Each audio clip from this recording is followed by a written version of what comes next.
Hello, welcome to Locked on Sharks, the premier hockey podcast of your favorite defensively liable, poor goaltending team in the Bay Area. And the Sharks lose 6-5 to the Vancouver Canucks in overtime. So we're going to break down everything that happened in this very chaotic game.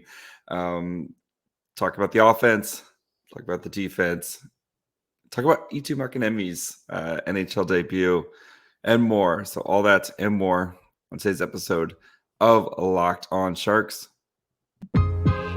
You're Locked on Sharks, your daily podcast on the San Jose Sharks. Part of the Locked on Podcast Network, your team every day.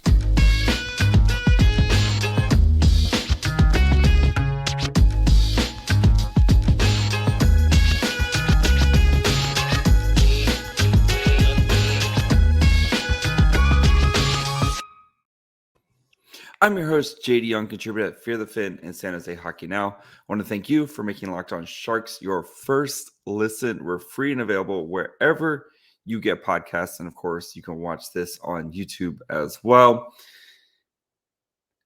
Whew, boy, that was a fun game, actually.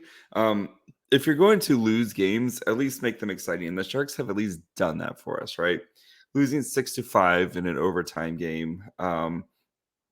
Really exciting. A lot of goals, a lot of defensive miscues on both sides. Poor goaltending.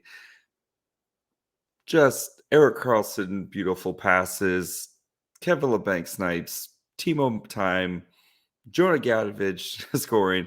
This game had like everything you could ask for except for goaltending and defense. So it had everything in the offensive zone that you could ask for, right?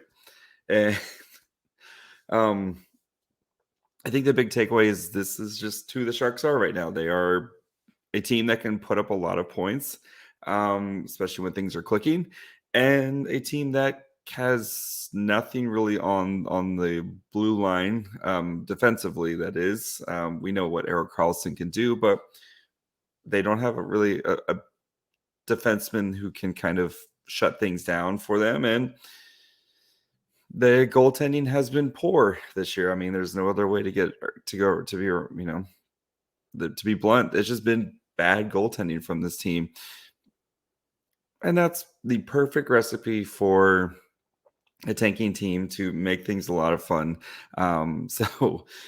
Yeah, I mean, let's start with the goaltending. Kaapo Kahkonen, another poor night from him tonight. Was pulled after 40 minutes for Eetu Mäkiniemi, who made his NHL debut. Congrats to Mäkiniemi. Didn't really have to do much the first kind of 10, 12 minutes into the third period. But Kaapo Kahkonen tonight just continuing to struggle. So I know I normally kind of save the numbers for kind of the second segment, but Kaapo Kahkonen, 40 minutes, all situations, faced 19 shots, made 15 saves, gave up 4 goals. Expected goals against was 2.35, so he gave up 4 goals. Goals against average 6. 7 high danger shots, 5 high danger saves, gave up 2 goals there. 7 mid danger shots, 5 mid danger saves, gave up 2 there. 5 low danger, 5 low danger saves. It's just, we continue to see this from Kaapo Kahkonen where you need a save. And I know there was defensive breakdowns. You got to make a save at some point too, right? Eetu Mäkiniemi, I thought he played well. It's the defense leaving a guy wide open on the power play, a little tough there. And then Elias Pettersson's one of the best pure goal scorers. He's not going to miss from there. So, yeah. But yeah, Mäkiniemi in his time. So he played 24 minutes, 8 shots, made 7 saves. I guess it doesn't count the overtime. I guess, yeah, that's weird. Anyway,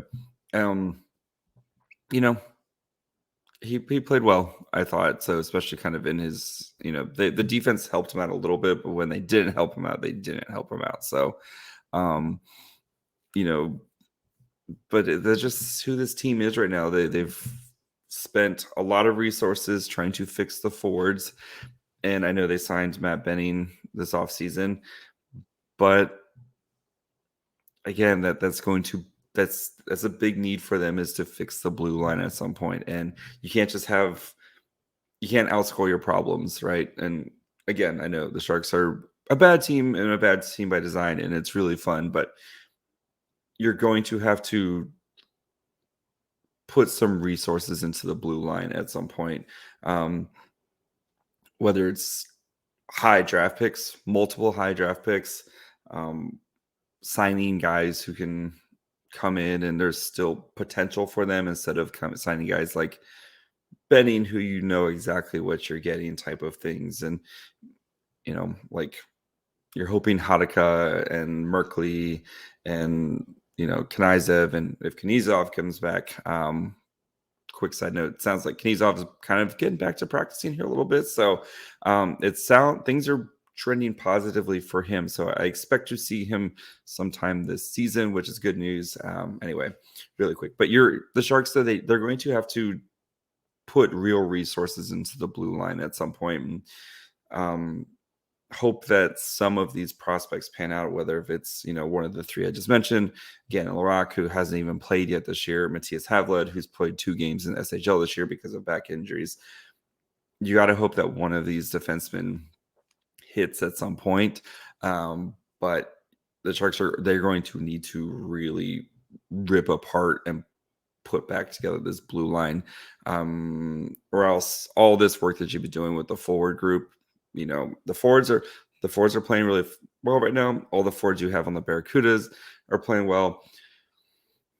This blue line is a train wreck, and it's just guys not covering guys just making mental lapses. It's I mean, you guys watch the games, it's a mess. And how often are there just guys wide open? And I am very much defenses for nerds, go score goals, but at some point you gotta play a little defense, like a little bit of defense at some point. So Mike Grier is going to have to really, really work at fixing this blue line at some point. So yeah, I mean, it doesn't matter if you had Dominik Hasek back there tonight, like there was just guys wide open constantly and just defensive miscues. And so Kaapo Kahkonen. So yeah, when you have a combination of poor goaltending and poor defense, you're getting into a lot of 6-5 games, which is fun for the tank, right? At least it's better than last year, where it's the defense is bad and the offense is bad and the goaltending is poor, especially at the end of the season. Now at least the offense is fun to watch, or can at least produce points, and then the defense is bad and the goaltending is bad. So at least one thing checked off, right? Offense is okay. All right, before we get into kind of some of the numbers from this game, look at how the forward lines did. Timo Meier, see how the Timo Meier, Tomas Hertl, that was my big thing from last game. How would they kind of respond? Let's take a quick break. I'll let you guys know that today's episode is brought to you guys by BetOnline. If you guys don't know by now, you need to know BetOnline is your number one source for sports betting info, stats, news, and analysis. Get all the latest odds and trends for every professional and amateur league out there. You have football. Bowl season is here. There's 42 bowl games. Plenty of betting options there. You have NFL. The playoff push is here. Teams are, kind of the cream is rising to the crop of the teams trying to make their playoffs. You have basketball, pro, college, you have soccer, World Cup, esports. They got you all covered at betonline.net. And if you love sports podcasts, which you do because you're listening to one right now, you can find those at BetOnline as well. The fastest and easiest way to get your betting fixed in. So head to their website today or use your mobile device to learn more. BetOnline, where the game starts. So yes, 6-5 games. So the Sharks were the much better team, especially at 5-on-5. Shot attempts for the Sharks, 57-38 in a little under 50 minutes of played. Actual shots, 31-18 shot attempts. Scoring chances, 38-20 in favor of the Sharks. High danger chances, 18-5. The Sharks generate a lot of high danger chances. This has been their recipe, right? Normally they usually lose the shot battle, but they're getting the quality over quantity, and they did that tonight, right? They won the shot battle. They got more scoring chances, more high danger chances. Expected goals for was 2.83 to 1.79 at 5-on-5, and it's 3-3. Yeah. Even like the special teams, right? Vancouver had 2 power play goals. Sharks had 1, but Sharks also got a shorthanded goal, right? First shorthanded goal of the season. So you can say the power play was even. But the Sharks should have won this game, right? They won easily, were the better team at 5-on-5. And the special teams was a draw. But in a game with poor goaltending and poor defense, the Canucks were able to kind of get that save when they needed, and that save, the save that they really needed, came with Timo Meier on the breakaway in overtime. And Spencer Martin made a big save when he had to, and you saw Timo he tried to kind of replicate the Logan Couture. Let me go 5-hole and see if I can tuck it home. Spencer Martin kind of makes a big save. Hurdle comes flying in, and Spencer Martin goes out and meets him. I just love Hurdle kind of crashing and going over him, and then it's just off to the races for the Canucks. And again, Elias Pettersson, he's very, very good.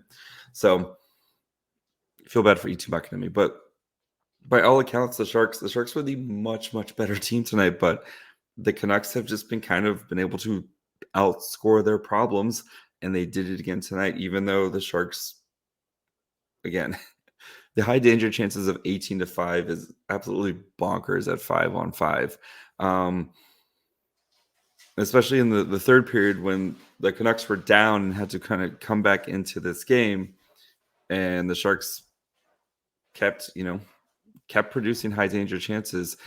The Sharks had 6 high danger chances in the third period compared to the Canucks 1, and the Canucks still won the game. That's at least 5-on-5. Looking at all situations, it was 6-2, and the Canucks were able to score, score to win the game, to tie it up and tie it up twice, right?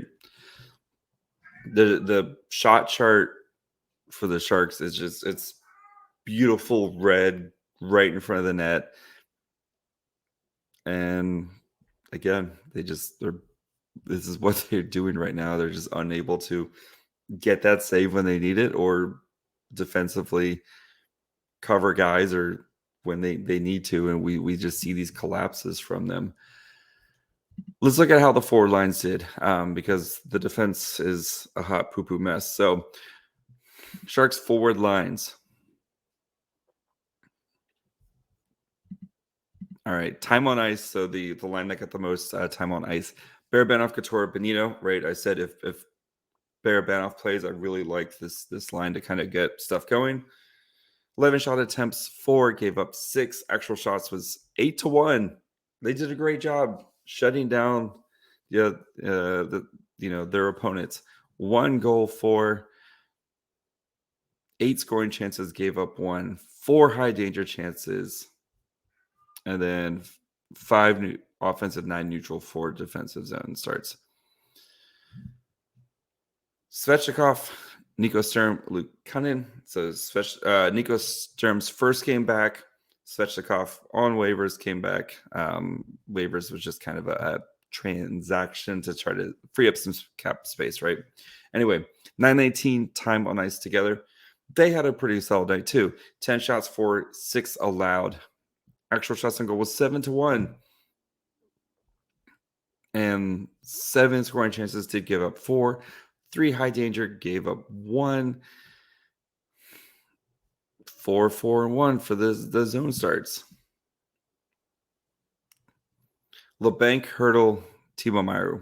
Little under 9 minutes played. 17 shot attempts for. Yes, that's what we love to see, right? 10 allowed. Actual shots was 6-7. Did give up a goal, but expected goals for was 0.76. They had the highest expected goals for among all the Sharks forward lines. 10 scoring chances, gave up 6. 7 high danger chances, gave up 2. 2, 4, and 1. And then Lindblom, Suits, and Gadovich played 445. 1 shot attempt, had 4. And then shots for was 1-2, and they did give up a goal. Gadovich, he scored a goal on somebody else's line there. Shout out to Gadovich. That was a really, really great goal from Gadovich of him working, taking the puck, and then going top shelf there. Great job by Gadovich. So, especially the revenge factor of him against his old team, the Vancouver Canucks.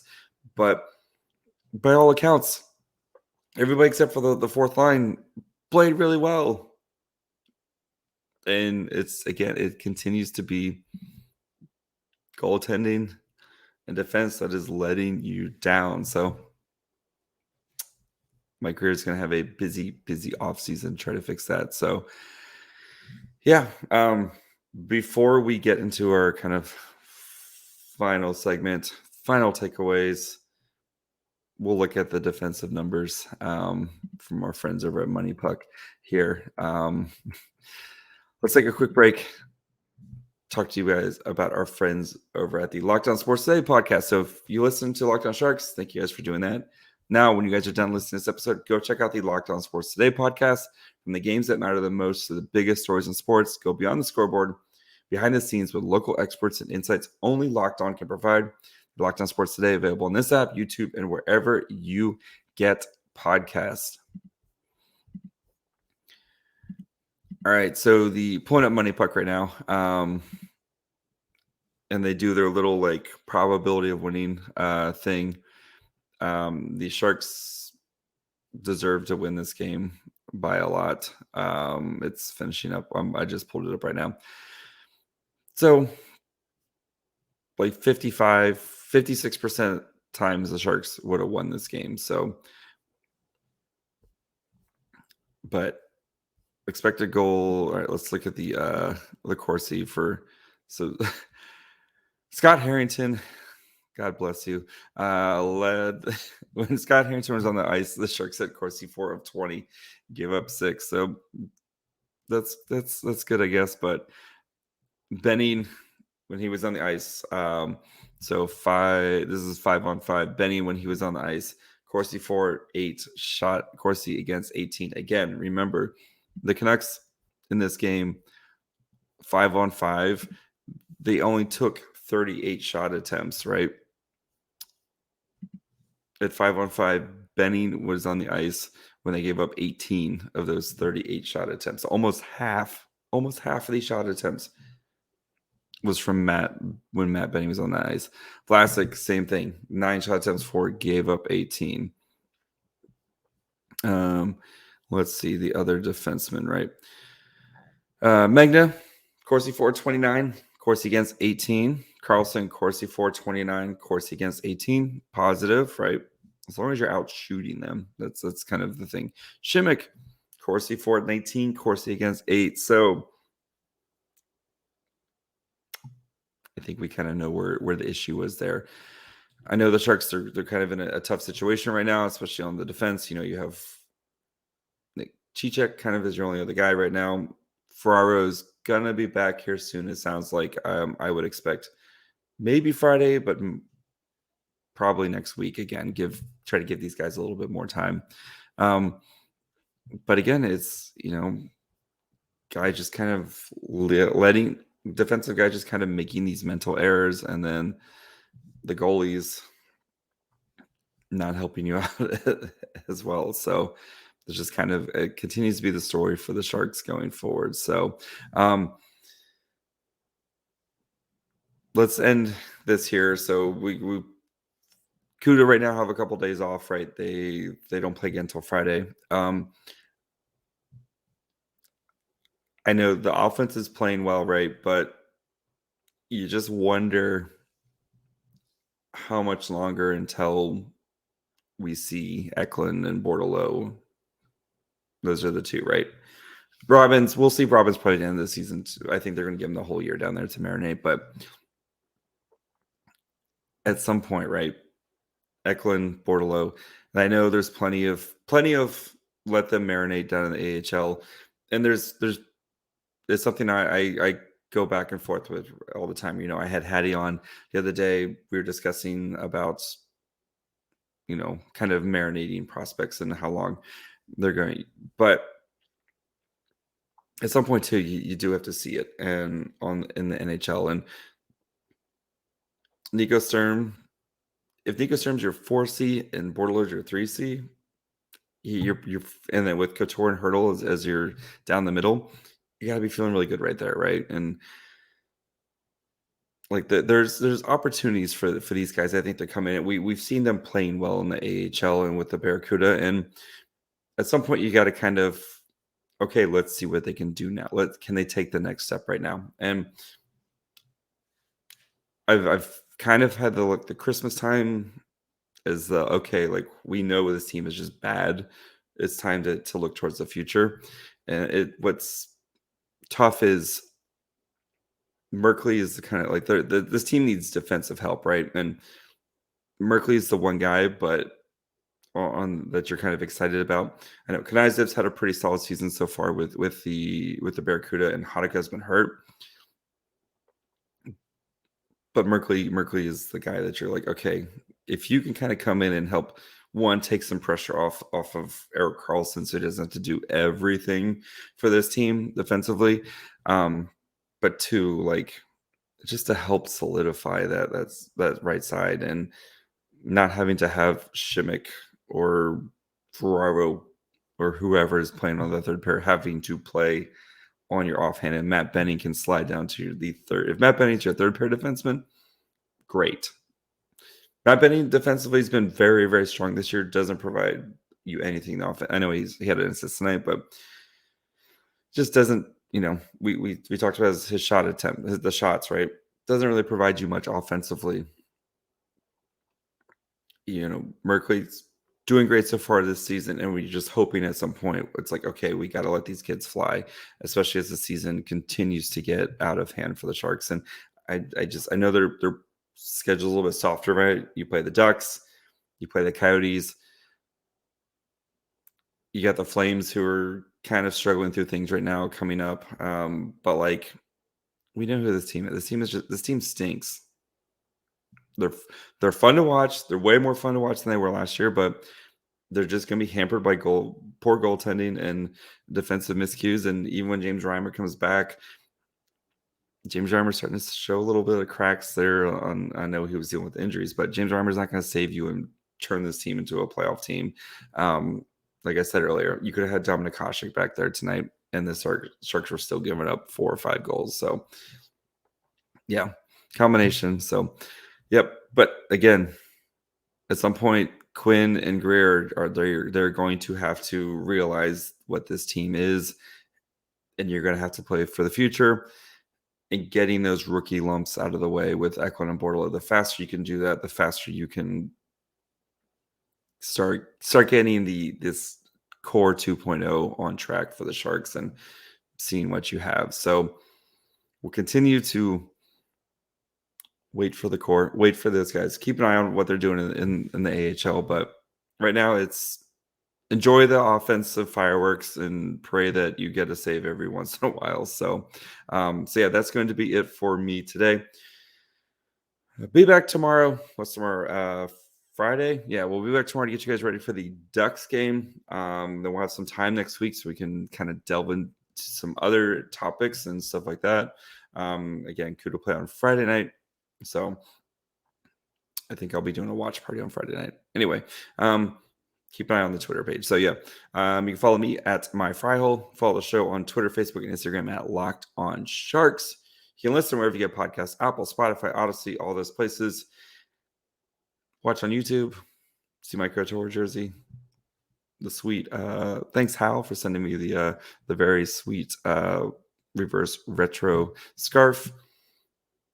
And yeah, until then, bye, friends.